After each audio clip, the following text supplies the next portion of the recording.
I am obsessed with waterfall cards. You can see some examples here. Waterfall cards are interactive. For example, you pull a tab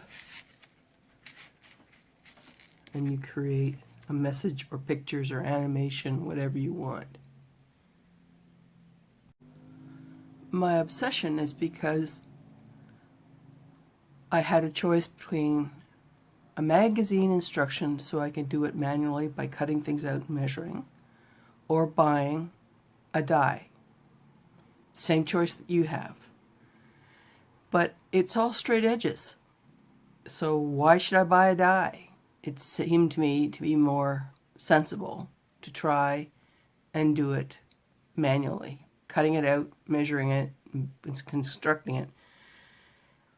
But the first attempt was a failure. A waterfall card moves like that. And what you saw was, whoops, my glue got in the way, so it wouldn't move the first one. So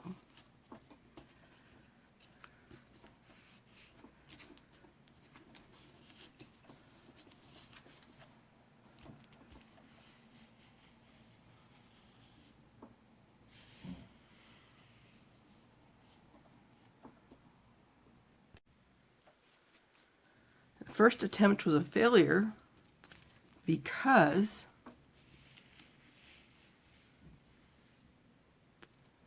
the instructions I wasn't able to interpret. And I tried and I tried and I tried 3 different times. But you see how this got stuck? This one gets stuck?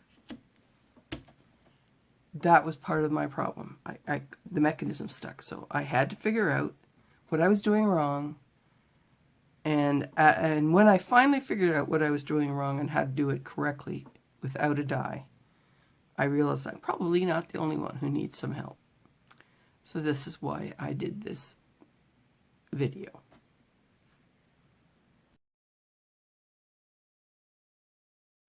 Here are most of the basic components of a waterfall card. And some of you are out there saying, well, what's the big deal? How come you couldn't do it? It's the mechanism. This is the base card. Those are the cards that will flip over. But then you have to put the mechanism in. And there you have a mechanism about to be turned into a waterfall card. To get there, however, you need a 3x7 piece of card. And I'll tell you right now, the second mistake I made is I did one-sided. You need two-sided to be truly effective. You'll see why in a moment. So that's one, I've saved you one mistake already. Then, because I'm doing this without a die, I have to make some cuts. So I've put a line 5/8 from the top, and then I've moved in 3/4 of an inch, which will leave 1.5 inches there. And that line goes down from the line you drove at the top, the 5/8 inch line. And then you cut those pieces away, and that's how you get this. Now I've also scored it, and it needs to be scored 4 times. 1, 2, 3, 4. At the 1.5 inches from the top, and 1/2 inch, and another 1/2 inch, and another 1/2 inch. So that's 3 inches by the time you get to the 4th one. Now I punch a hole at this point, and I learned this the 5th time I tried it, in order to put the brads in without ruining the tab, the mechanism's tab.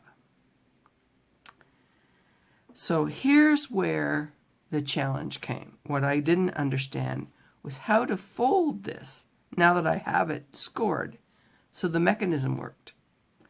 Well, you start with the top of the T and you take your first, or the score farthest away from the top of the T,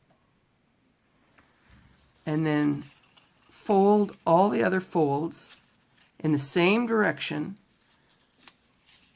until you're like that. See? Until you're like that. Now that's what I didn't get, because I thought I was making W folds and it wasn't. I was making folds towards the top. Now, you see, if this is secure, that's how the mechanism works. So, I can tell you that I spent 5 days to figure that out.